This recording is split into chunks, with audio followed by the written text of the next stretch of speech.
मैं माननीय प्रधानमंत्री जी के 11 वर्ष के सफल कार्यकाल के लिए हार्दिक बधाई दूंगा।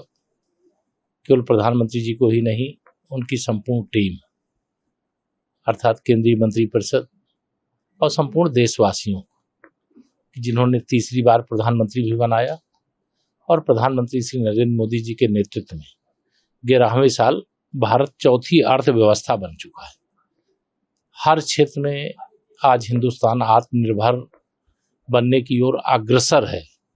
अगर उसका श्रेय किसी एक व्यक्ति को जाता है तो वह प्रधानमंत्री श्री नरेंद्र मोदी जी। सामरिक दृष्टि से भारत ने यह बता दिया कि हम किसी को छेड़ेंगे नहीं, लेकिन कोई हमें छेड़ा तो हम उसको छोड़ेंगे भी नहीं।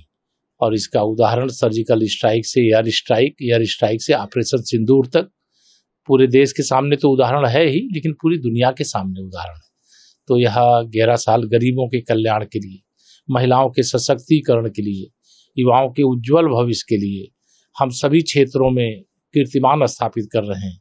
चाहे वह अंतरिक्ष का क्षेत्र हो, चाहे वह सामरिक क्षेत्र हो, चाहे अनेक प्रकार की वैज्ञानिक उपलब्धियां हों, हमारे विदेशी मुद्रा भंडार से संबंधित हो, हमारे देश में निर्यात बढ़ रहा है और आयात घट रहा है।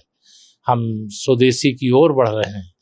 और जो माननीय प्रधानमंत्री जी ने कहा कि अगर हम विदेशी कंपनियों का कोई सामान खरीदेंगे तो उन विदेशी कंपनियों को भारत में आकर के अपना उत्पादन करना पड़ेगा और उत्पादन करने के बाद भारतवासी जरूर खरीदेंगे। तो माननीय प्रधानमंत्री जी बहुत विजनरी लीडर हैं।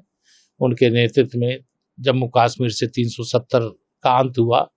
अयोध्या में 500 साल बाद श्री रामलला के जन्म स्थान पर भव्य मंदिर का निर्माण हुआ और नारी शक्ति वंदन अधिनियम 2023 महिला सशक्तिकरण की दिशा में एक ऐतिहासिक कदम है और 25 करोड़ से अधिक गरीबों को गरीबी रेखा से बाहर निकालने का जो काम हुआ है, जितना कुछ कहा जाएगा वो कम है।